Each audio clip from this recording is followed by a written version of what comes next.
Hello student, इससे पहले lesson first के 2 पैराग्राफ आपको पढ़ाए जा चुके हैं। आज उसका तीसरा पैराग्राफ पढ़ाने के लिए जा रहा हूँ। देखिए, इससे पहले मैंने पढ़ाया था see him again made me forget all about his ruler and how cranky he was. इस बीच वह ये भूल गया उसके रूलर यानी डंडे के बारे में, और कितना वो सख्त था, कितना क्रैंकी पागल था, ये इसके बारे में वो भूल गया था। और उसके भाव विभोर हो गया था कि आज तक मैंने ये लेसन क्यों नहीं पढ़ा। और आज अचानक ये पता चला कि उनका मिस्टर हैमेल का ये आखिरी लेसन है, लास्ट लेसन है। और इसके बाद वो फ्रेंच का ये ना पढ़ाने का ऑर्डर आ चुका था, और इसके स्थान पर अब सभी को पढ़ाई जाएगी जर्मन, ओनली जर्मन। इसके आगे देखें, poor man, it was in honor of this last lesson that he had put on his fine Sunday clothes। बेचारा व्यक्ति।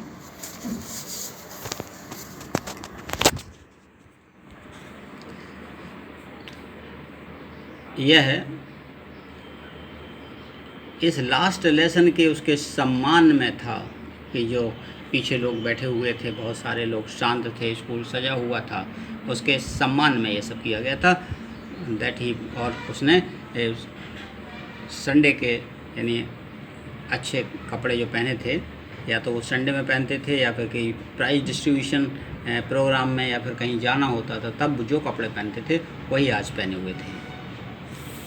एंड नाउ आई अंडरस्टूड, और अब मैं ये समझा, why the old men of the village were sitting there in the back of the room।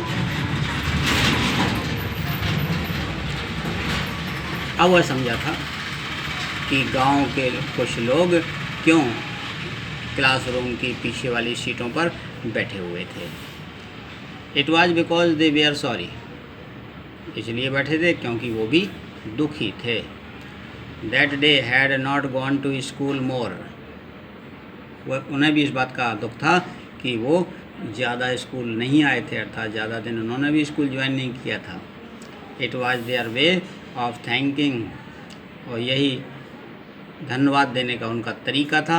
Our master for his 40 years of faithful service, अपने master की जो 40 साल से एक वफादारी से सेवा करने के लिए उनके प्रति ये सम्मान था, उन्हें धन्यवाद देने का एक तरीका था कि लास्ट दिन वो सभी लोग आए हुए थे। And of showing their respect for the country that was theirs no more, और देश के प्रति भी उनका ये सम्मान था जो अब नहीं था। While I was thinking of all this, जब मैं ये सब सोच ही रहा था, I heard my name called, मैंने अपना नाम पुकारते हुए सुना। It was my turn to recite, और अब ये मेरी बारी थी कुछ रेसिट, पोएम कहने की या फिर कुछ कहने की। What would I not have given to be able to say, मैं कुछ कहने के स्थिति में नहीं था, मैं क्या कहूँगा। That dreadful rule for the participle all through, वह जो कि स्कूल से पहले लेखक डर रहा था कि नहीं आज स्कूल ही नहीं जाएगा, वो क्या था, वो पार्टिसिपल के रूल को याद करने वाली बात थी। टीचर ने कहा था कि मैं सुनूंगा, तो उसी के लिए पहले to say that dreadful rule for the participle all through, और ये पार्टिसिपल के भयानक नियमों के बारे में वह कुछ नहीं जानता था। Very loud and clear and without one mistake, but I got mixed up on the first word and stood there. Very loud, बहुत ज़ोर से, एंड साफ साफ, एंड विदाउट वन मिस्टेक, और बिना एक भी गलती किए हुए। मैं कैसे कह सकता था, वो ये सोच रहा था, क्या ये मेरी बारी थी, उसका नाम लिया गया तो सोच रहा था कि कैसे कहेगा बिना गलती किए हुए। But I got mixed up on the first words, लेकिन मैं तो पहले ही शब्द पर मिक्सड अप हो गया, यानी कन्फ्यूज हो गया। एंड स्टूड देयर, और वहाँ जाकर खड़ा हो गया। Holding on to my desk, अपने डेस्क को पकड़े हुए खड़ा हो गया। माई हार्ट बीटिंग, मेरा हृदय धड़क रहा था। And not daring to look up, ऊपर देखने की हिम्मत ही नहीं हो रही थी। आई हियर्ड एम हैमिल से टू मी, मैंने सुना एम हैमिल मुझसे कह रहे थे, I would not scold you, अरे मैं तुम्हें डांटूंगा नहीं। लिटिल फ्रेंड नाम था उसका। You must feel bad enough, तुम पहले भी काफ़ी दुखी हो। सी हाउ इट इज़, देखो, every day we have said to our self, प्रतिदिन हमने कहा है अपने आप, वाह, I have plenty of time, कि हमारे पास बहुत समय है। हमने हमेशा ये कहा है कि हमारे पास बहुत समय है। आई शैल लर्न इट टुमारो, और मैं इसे कल कर लूँगा। यानी मिस्टर हैमिल ने उससे कहा कि हमेशा तुम ये कहते रहे, हम लोग ये कहते हैं कि अरे आज का काम कल कर लेंगे। And now you see where we have come out, और अब समझे अब हम लोग कहाँ आ गए, यानी अब हमारे पास कहाँ समय बचा। Aha, that is the great trouble with Alsace, Alsace की यही सबसे बड़ी समस्या है। She puts off learning till tomorrow, और उसने कल तक याद करने के लिए मौका ही नहीं दिया, यानी समाप्त कर दिया, कल तक समय ही नहीं दिया। कहते थे आप लोग के अरे बहुत समय है, कल कर ही लेंगे, लेकिन अब कल नहीं मिलेगा, आज ही लास्ट डे है, तो अब समय के नहीं है बिल्कुल।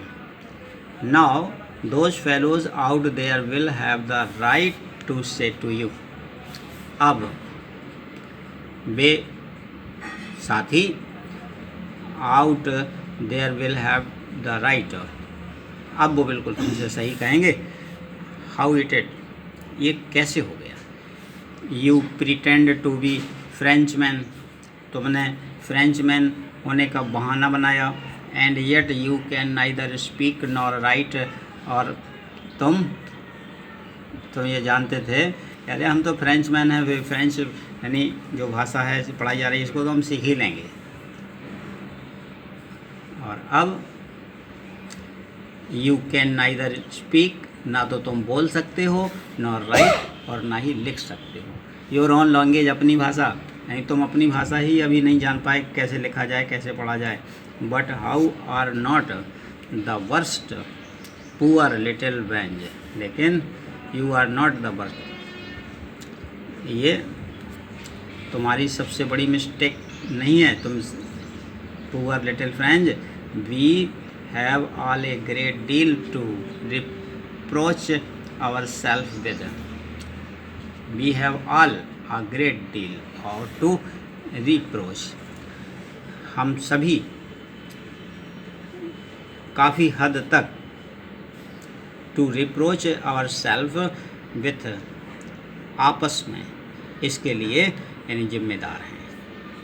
केवल तुम्हारी ही सबसे बड़ी मिस्टेक नहीं है, कहीं ना कहीं हम सभी इसके लिए जिम्मेदार हैं। Your parents were not anxious, तुम्हारे पेरेंट्स भी ज़्यादा चिंतित नहीं थे, ध्यान नहीं दे रहे थे।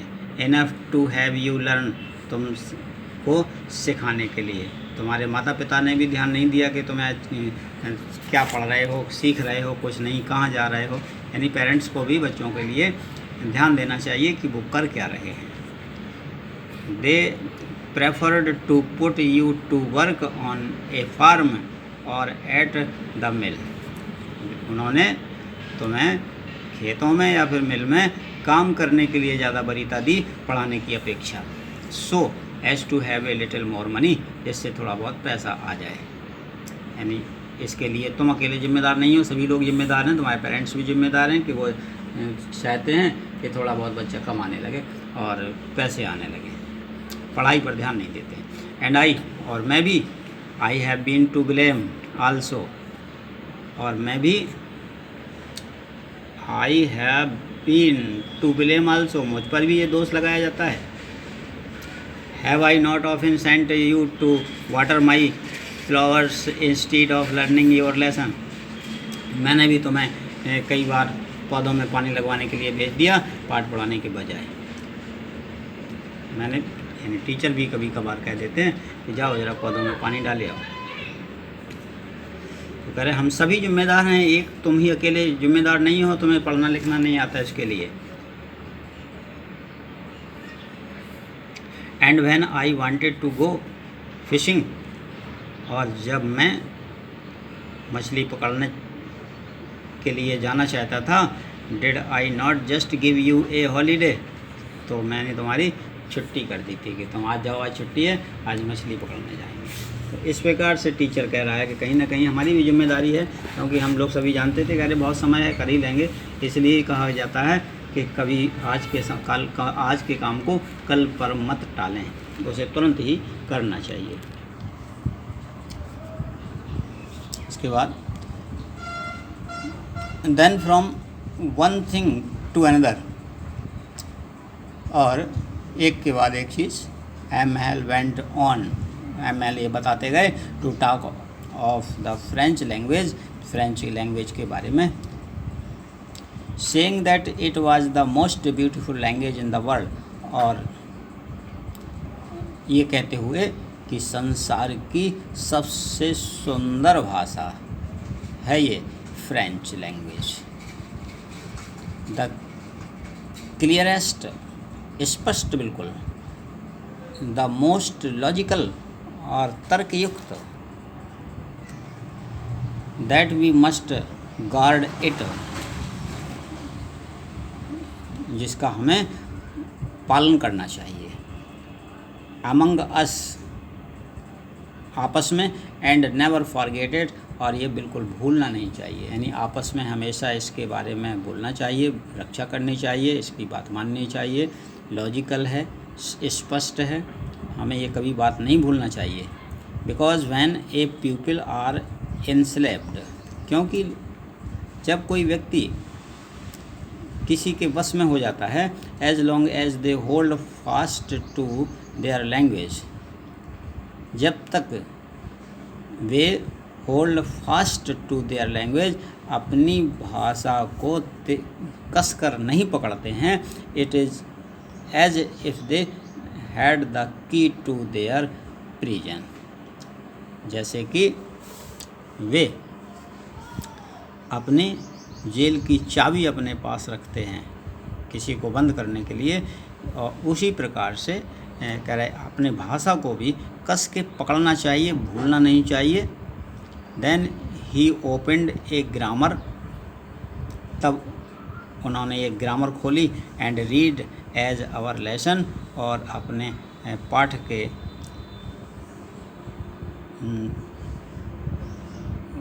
और अपना पाठ हमें पढ़ाया। Read us our lesson. I was amazed to see, और मुझे ये देख कर के बड़ा आश्चर्य हुआ, हाउ वेल आई अंडरस्टूड, कि मुझे कितनी आसानी से इसको समझ में आ गया। All he said seem too easy, जो भी उन्होंने कहा था मुझे बहुत आसान लगने लगा। सो इजी, इतना आसान। आई थिंक, मैं सोचता हूँ, too that I had never listen so carefully, कि मैं सोचता हूँ क्योंकि मुझे समझ में क्यों आया कि मैंने कभी इतना ध्यानपूर्वक सुना ही नहीं था। अगर कोई भी बात को ध्यानपूर्वक सुनी जाए तो वो निश्चित रूप से समझ में आती है। लेखक ये कहना चाहता है यहाँ पर कि पहले मैंने पढ़ा ही नहीं था इतनी ध्यानपूर्वक, जिससे समझ में आती नहीं थी, और अभी तक वो लिखना पढ़ना भी नहीं सीख पाया था। वो सोचता था कि अरे बहुत समय है, कल कर लेंगे, और आज पता चला कि टीचर अचानक अल्सेस वालों ने ये घोषणा कर दी कि अब केवल जर्मन पढ़ाई जाएगी और फ्रेंच आज से बंद की जाती है।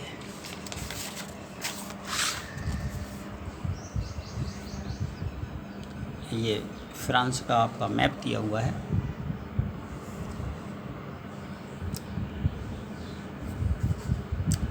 Sketch map, not to scale, ये पैमाना के लिए नहीं है, मैप है केवल दिखाने के लिए। And that he had never explained everything with so much patience. और हाँ, आखिरी लेसन है, इसीलिए लेखक भी कहता है कि इतने धैर्यपूर्वक कभी उन्होंने इसको समझाया ही नहीं था जो आज समझा रहे थे।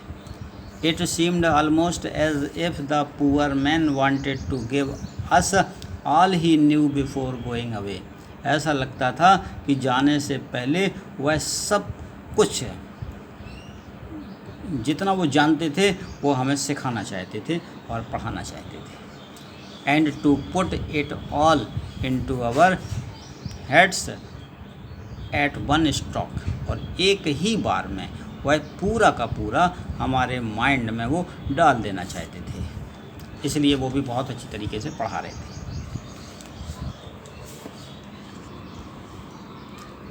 After the grammar we had a lesson in writing, और ग्रामर के बाद एक राइटिंग का लेसन था, यानी राइटिंग पढ़नी थी। That day M Hamel had new copy for us. उस दिन एम हैमल हमारे लिए एक नई कॉपी लाए थे, new copy. Written in a beautiful round hand French, सुंदर हैंड राइटिंग में लिखी हुई।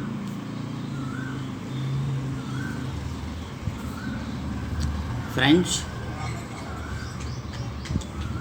भाषा, यानी सुंदर फ्रेंच हैंड राइटिंग में लिखी हुई।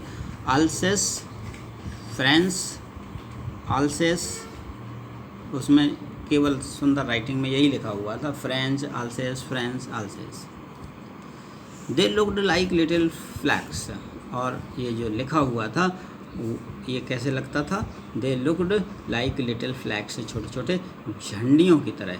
फ्लोटिंग एवरीवेयर, जैसे चारों तरफ वो फहरा रहे हों। In the school room, school के कमरे में, यानी स्कूल के कमरे में झंडियाँ लगी हुई थी और चारों ओर वो फहरा रही थी। हंग, और उन सब झंडियों में यही लिखा हुआ था, French Alsace, French Alsace. Hung from the rod at the top of our desk, अपने अपने डेस्क के ऊपर एक रॉड के ऊपर वो लटकी हुई थी, यानी हर प्रत्येक डेस्क पर झंडियाँ लगी हुई थी। You ought to have seen how every one set to work. You ought to have seen, आपको देखना चाहिए, हाउ, कैसे, every one set to work, प्रत्येक काम करता है। तो मैं ये देखना चाहिए, समझना चाहिए कि प्रत्येक व्यक्ति कैसे काम करता है। And how quiet it was, कितना शांत था, हर व्यक्ति शांत बिल्कुल। The only sound was the scratching of the pen over the paper, केवल आवाज़ आ रही थी तो पेपर पर लिखने की खरखर की आवाज़, और सभी बिल्कुल शांत थे। तो पढ़ने के लिए ज़रूरी है शांति। और इससे पहले लेखक कहता है कभी इतना अच्छा समझ में नहीं आया, या टीचर ने इतना अच्छा कभी पढ़ाया नहीं। मतलब ये है कि जब ध्यान से पढ़ेंगे कोई भी चीज़, बिल्कुल आवाज़ नहीं होनी चाहिए। तब आवाज़ नहीं होती है, केवल पेन की आवाज़ आ रही थी और सब शांत थे, तो टीचर भी शांत होकर के बहुत अच्छी तरह पढ़ा रहे थे। अब सबको समझ में आ रहा था। वंस सम बीटल्स फ्लू इन, और एक बार कुछ बीटल वो काला भंवरा फ्लू इन अंदर आके उड़ के, but nobody paid any attention to them. कुछ काली भंवरे जिन्हें कहते हैं बीटल्स, वो आ गए अंदर उड़ करके, लेकिन किसी ने देखा ही नहीं, ध्यान ही नहीं दिया उन पर। Not even the littlest one, यानी किसी ने जरा भी ध्यान नहीं दिया। Who worked right on tracing their fish hooks, जो कि वर्कड राइट ऑन ट्रेसिंग, जो कि काम कर रहे थे ट्रेसिंग देयर फिश हुक्स, अपनी फिश हुक को मोड़ने के लिए। As if that was French, जैसे कि दैट वाज फ्रेंच टू, ये भी as if it was French, जैसे यह फ्रेंच भी थी। On the roof the pigeons cooed very low, on the roof, छत के ऊपर, द पिजन्स कुकड, यानी कबूतर कूक रहे थे, वेरी लो, धीमे धीमे। And I thought to my self, और मैंने अपने मन में सोचा, will they make them sing in German, क्या ये भी जर्मन में गा रहे थे। इवन द पिजन्स, यानी कबूतर भी, कबूतर जो कूक रहे थे, तो लेखक को ये भी लग रहा था कि वो भी वही जर्मन पढ़ रहे हैं। जैसा आप सोचेंगे वैसा ही चारों तरफ दिखाई देने लगता है। आज यहीं तक, और इसके आगे कल थोड़ा रह गया और कल पूरा हो जाएगा। यहाँ तक आप लोग टिक कर लीजिए, और नोटबुक में आप इसका देखते रहिए, नोटबुक बना लीजिए, उसमें आप अपना काम करते रहिए, घर पर पढ़िए, स्वस्थ रहिए। थैंक यू, जय हिंद।